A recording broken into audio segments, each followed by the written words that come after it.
Welcome back to Tran's Play A Little Lily Princess. Today is July 15th, 2016. It's about 8 p.m. It's been a while since we played last, but I'm excited to get back to this. I rewatched some of the more recent episodes to kind of remember what was going on. And a couple things kind of stuck out to me as I was doing this. Okay. One, there was, I can't remember her name now, but there was Colonel somebody's daughter was supposedly going to be sent away to school in a year, and now a year has passed, so I wonder if she'll show up. Like this Isabel, or maybe her name was, I don't remember for sure. I thought that was interesting. It was a year. And also, I don't remember any of that. Well, I guess it wasn't an important detail. I remember that he was mentioning, okay, yeah. Yeah. But it was specifically, it said a year. I thought, in the letter that Sarah's father wrote. Yes. And then Sarah also was discussing her for some other reason earlier. I forget what. But also earlier on, she said something about how she'd just be here a year. She said something about being there a year at one point, which was weird. Another point, she made it sound like she'd be there until she was all grown up. So, I don't know. That was interesting. Those are the big takeaways. And that Lottie is definitely not... She acts like she's way younger than 8. Well, she is spoiled. Still, yeah, but they say, like, oh, she fell down and was he, like, sucking on her thumb? Like, 8-year-olds don't generally do that. Some I'm sure do, but not the general. Anyways, and Miss Minchin is mean. Why? Because she was all snotty to her at the end. Like, I knew that, but, like, watching it again... You're like, this is how you tell the girl her father died. You ask her if she has a black dress. Like, really? That's a little bit heartless. Well, just saying. It's a school for young girls, not a daycare. Well, then Lottie should go somewhere else. And so should Emily. Okay. Load this thing? Yeah, go ahead, load. That first night she spent in her attic was a thing Sarah never forgot. During its passing, she lived through a wild, unchildlike woe of which she never spoke to anyone. There was no one who would have understood. My papa is dead. It was, perhaps, for the best that, as she lay there, her mind was forcibly distracted from its anguish by the strangeness of her surroundings and the physical discomfort of the hard bed beneath her. My papa is dead. She turned over and over again in search of rest, while all around her pressed a darkness more intense than any she had ever known, and the wind howled among the chimneys like a living thing. Some noises were worse than the wind. There were scufflings and scratchings and squeakings in the walls and behind the skirting boards. Sarah knew what they meant, because Becky had described them. Rats. Once or twice she even heard sharp-toed feet scurrying across the floor in her attic room and startled up from her bed. But there was nowhere for her to go, and nothing for her to do but lay her small form down again and cover her head with the bedclothes. Sleep, what she had of it, came only in those moments where exhaustion overwhelmed confusion and despair. Sarah could sleep only a few minutes at a time before her awareness forcibly resurfaced.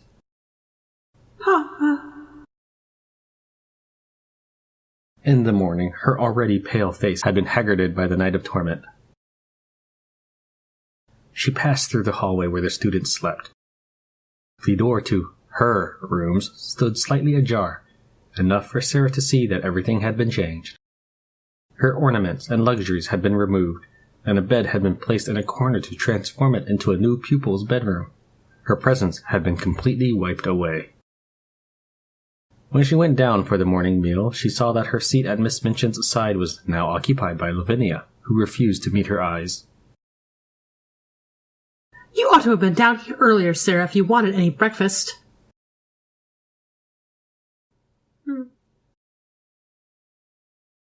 You are not a student here, but an employee. You have duties. You must begin as you are to go on. Take a seat with the younger children, and see that they keep quiet and do not waste their food. Yes, Miss Minchin. I must do the best that I can. I must not talk back. This is all that I have. Now that Sarah is no longer a student, her time is filled with chores, and the kinds of icons she can gather have changed. Ooh. The no bread icon becomes hunger. The shadow is fatigue. The amulet is pride. The lightning or nerve striking is pain. The snowflake is chill. and the sad cloud is sorrow.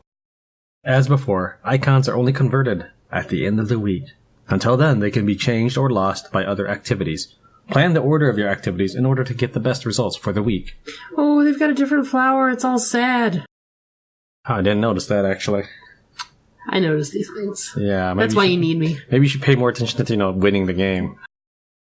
No, let's see. You play Tran Wins. That's kind of cool, though, that it changes all these things, like, for my new life. I guess I didn't really think about what this would look like or if it would exist. Yeah, that's kind of neat. I don't think you're going to have tea parties anymore. No? No dancing? I can do tutoring still. Okay. So wait. Hold on, that's... Becomes hunger, so I don't want... Okay, yeah, I get it, okay. So I want to minimize how much stuff I'm getting. Oh, that's totally weird. Wow, do I want to be cold or hurting or hungry? This is just sad. Oh my gosh, okay. Alright, so... I don't even know. I've never had to do, like, negative points for a... I don't think I've ever had something like that for a game before. This is a little confusing. Well, Let's just spread the love here if that's the way you think it is, then you could just go pride. Oops. Yeah, the right mouse button, for those of you just tuning in, the right mouse button clicks really easily. If you just rest your finger for a second, it'll click. You could just go pride. It doesn't sound so bad. Pride? No, I don't want pride. Okay. Wait, is that gaining pride? Oh, wait, hold on. But now, is that like snotty kind of pride or like pride in my work? I don't like that that's... Okay, it's possible in lots of things, so I could. That's like my redeeming thing. Maybe. Okay. Maybe I'm deliberately leading you on. Or maybe you're giving me a glimmer of hope in my day here. No, I wouldn't do that. No, you're right, you wouldn't. Okay. Are you too good to run errands? I don't want to be cold. I don't like being cold. You don't have to. No, now you're not doing kitchen duty. Well, food is important. I mean, you need food more than you need warmth. Well, to a degree. Okay, so, but if that's the case, then why aren't you doing kitchen duty? Because that will make me more hungry. Gain no food. Gain hunger. Yeah, I know. But who makes the food if you're not there? Lavinia, someone else does. Poor Lavinia is going to be so hungry. I'm going to find a new friend, and the new student's going to give me cake, just like I gave Becky cake. Bring food to Lavinia. Psh. You are a servant now. Cook is obnoxious. I don't want to be down there with her. Alright, here we go.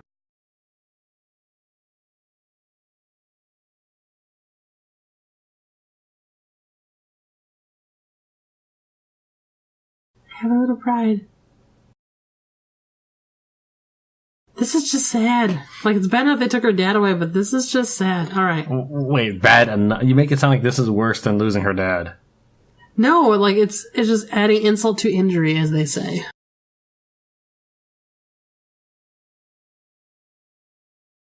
Here, look at you then.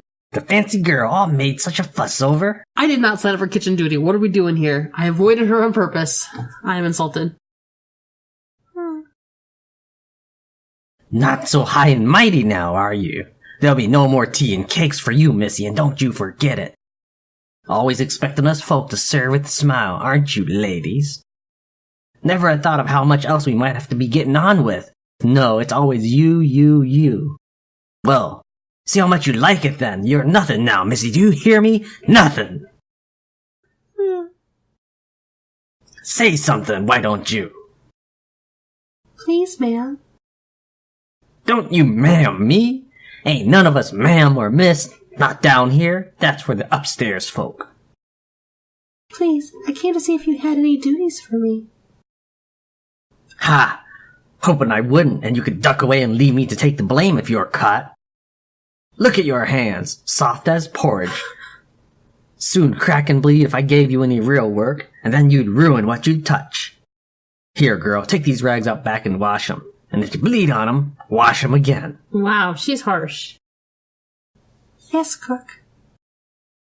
I mustn't complain. I must show her that I am trying to earn my living. Ermengarde! So it's like, whoever... Oh, okay, so I never got far enough with these people, and now they're blocked to me.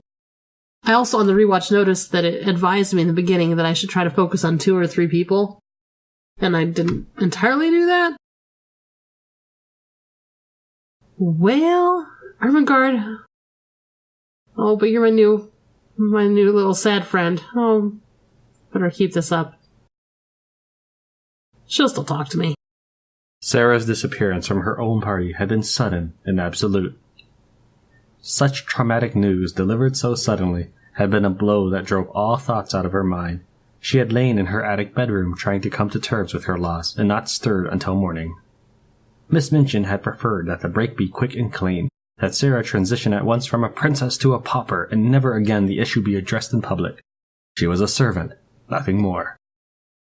The youngest students, who were now her responsibility to tend and tutor, saw Sarah often, but to the others she might as well have become a ghost, a ragged figure in the shadows, slipping silently away. Sarah's own pride, which had counseled her before to bear her loneliness as a soldier might, kept her from reaching out to any whom she once called friends, even poor affectionate Ermengarde.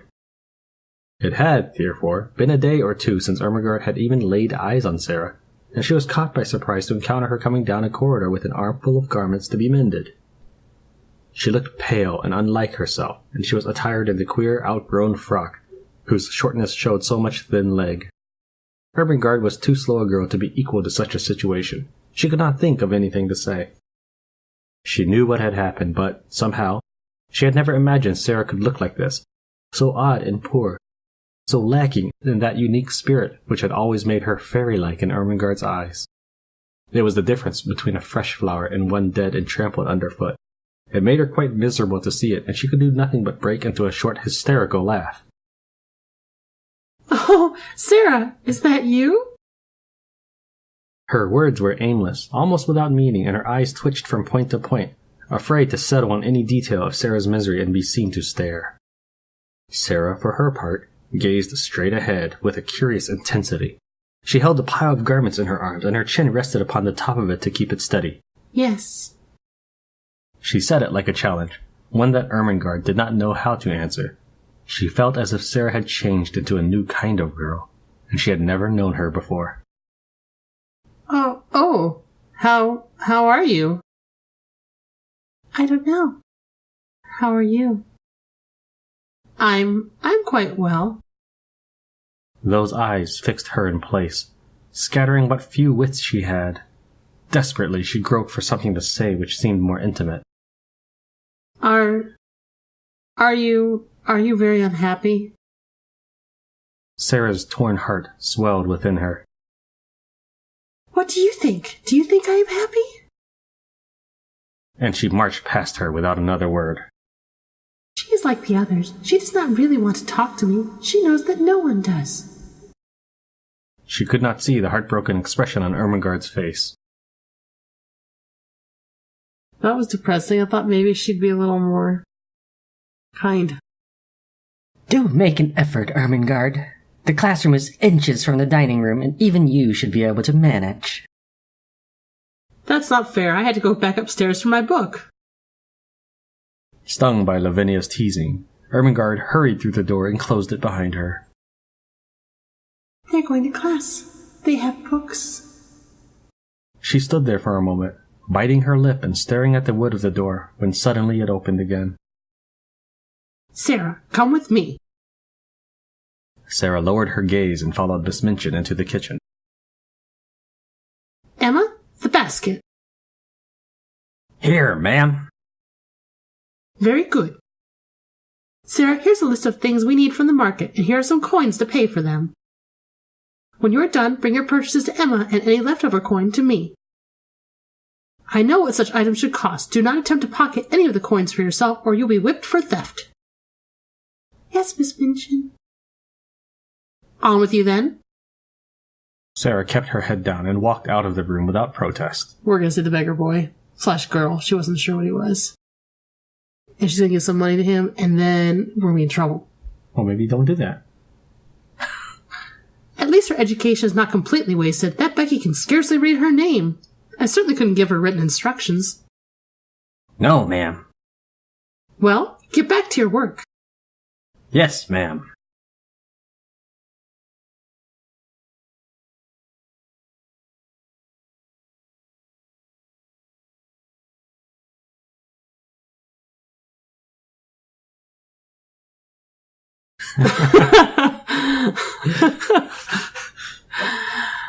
What am I going to do here? I'm going to get a little hungry.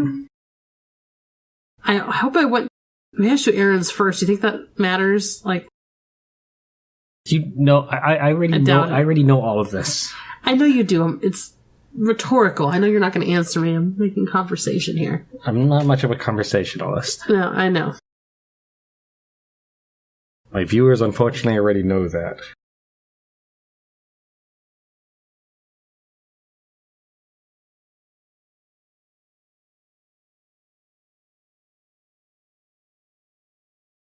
Okay.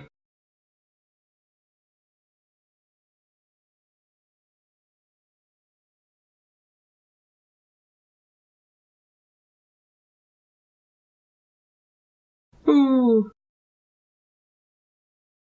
No pride this week. You have quite a bit of fatigue. Yeah, look, it's go up to 20 or so, though. That's good. Do I die if I get max on one of these? That'd be really rotten after all I went through. Ouch, Lavi, or you're sitting on my hair. Perhaps you ought not to spread it everywhere then. Please, won't you move? I am reading, as you can see. Why don't you move instead? It's not like you're paying attention to your book. You never do. Sarah, dusting shelves along the wall, tried not to react to the mention of books. It is none of my business. I must finish this task and return. I can't move because you're on top of my hair. Please, Lavi. Oh, very well. Lavinia stood and moved over slightly before singing again. Suddenly, her eyes gleamed. I think there are one too many shadows in this room. What? Oh no, I was wrong. It is only the scullery girl. Sarah turned her head just a bit and looked at Lavinia, saying nothing. To think that she was the girl with the diamond mines. She does look an object, doesn't she? Hush! And she's queerer than ever. I never liked her much, but I can't bear that way she has now of staring at her betters without speaking, as if she were supposing something nasty happening to us. I would not waste my time imagining bad things happening to other people. I want people to find them out, and to try and avoid any mischief they might make for me.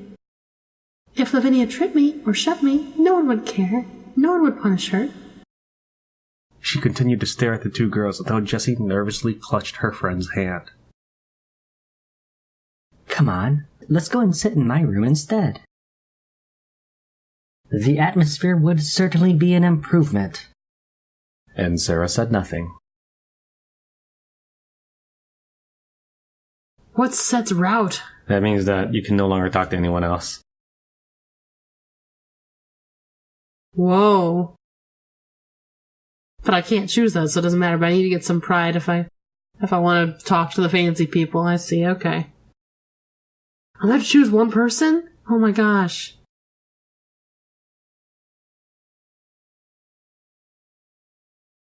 So now you've seen what the first event for Ermengarde is like.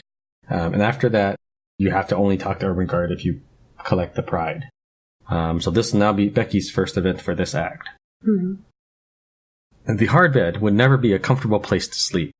But after struggling through her unaccustomed labors day after day, Sarah could not help but collapse into exhaustion. Sometimes when she woke, she would not at first remember where she was or what had happened. It would be as if she had been snatched from her old room and trapped in a cold, gray prison. Memory, when it resurfaced, brought no relief. The prison was the world. There was no escape. That morning, Sarah was roused from her slumber by the squeak of hinges. Someone was entering her room. Becky? It's all right, miss. Come to help you get ready, that's all. You've been such a rich young lady. You've been waiting on hand and foot all your life. And what would you do now without no maid? Them dresses of yours is meant for a maid to button. Now you're poor. You've got only me to wait on you. It won't take a minute. I can do it right quick. But you shouldn't. I'm not any different from you. Of course you're different, miss. You were brought up different. Not like this. It weren't never meant to be like this for you. The missus could have broke it to you more gentle. She's like one of them wicked stepmothers in the stories. It wouldn't change anything. I would still be a pauper, and my papa would still be dead. Let me help you get dressed, miss. She already has so much to do. She shouldn't be wasting her time pampering me. I'm not any better than she is. Despite that twinge of guilt, Sarah lacked the energy to protest further. Becky was right. It was much easier to get dressed when she let someone else help her. There, you see? That's much better. Sarah essayed a smile as thanks, but her face struggled to find a happy expression. Don't you worry about it, miss. You helped me lots of times. You gave me food and told me stories and made it all seem so much nicer. It's my turn now, isn't it? I can't get you cakes or books, but I can do your room and your dress and anything else you need. I know all you need to know about attics and washing and all kinds of things. I'll help, I will. My loyal handmaid. Oh, Becky, I don't deserve you. Sarah's eyes gleamed with unshed tears, but she did not speak. Becky patted her shoulder, more sure of herself now that she had asserted her expertise in scullery-maid life. Don't you worry if you don't feel much like talking right now. I know sometimes a heart in trouble should be left alone. But if you do need me, I'll be right next door. I'm sorry we can't talk much while we're working, but the missus has boxed our ears for loitering. So don't mind me, miss, if I don't say nothing polite during the day. Someone'd be down on us if I did. I always means please and thank you and beg pardon, but I dasn't to take time to say it. All Sarah could do was nod. Oh, Becky, if not for you, I think my heart would break for loneliness. Okay, now I'm stressing out. Why? Because who should I choose? Emma, where is Sarah? You can't choose Emma. I don't think anyone will ever choose Emma for anything. But she has all the food. Yeah, we can get someone else. Curled up in the corner there, slacking no doubt. You, girl, get to your feet so the lady can see you. Sarah, who had been crouched on the floor scrubbing the inside of a particularly stubborn pot, pushed herself up. She rose too quickly for her dizzy head, and then had to fight not to wobble where she stood. Yes, Miss Minchin? As you are so gifted with the French language, you will assist the younger students with their lessons. However, you are not to linger about with them. Remember your place and your duties. You are not a friend of those girls. You work for this seminary. You are here to serve them, nothing more. If I catch you telling stories or shirking to gossip with the students, you will be punished. Is that understood? Yes, Miss Minchin. Good, now get upstairs and air out the bedrooms. Sarah nodded and left quickly before any other unpleasant words could be spoken. There is something distressingly impudent about that girl. I do not trust her. I will not have her forming intimacies and talking to the other children. Girls that age love a grievance, and if she begins to tell romantic stories about herself, she'll become an ill-used heroine, and parents will be given a wrong impression. It is better that she should live a separate life, one suited to her circumstances. I am giving her a home, and that is more than she has any right to expect from me. I shouldn't worry, ma'am. Those little misses don't look much past their noses. They see how she's dressed, they don't want to think about her or talk to her more than out of my way or fetch my tea. Miss Minchin looked at her. Begging your pardon, ma'am. Have the tea brought to my rooms when it is ready. Yes, ma'am.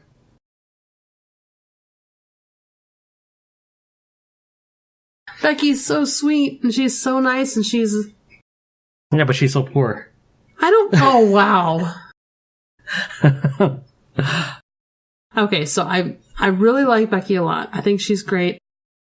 I think that she felt Sarah's loss more than anybody else. She just collapsed and was like in tears because she felt that so much for Sarah.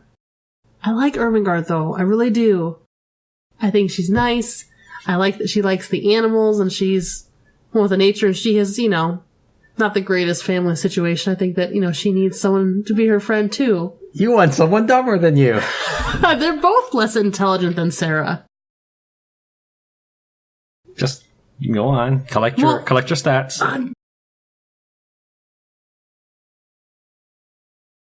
I just don't know. I might not even get the pride anyway, so it's not like I should necessarily be stressed just yet. Let's see. Hunger.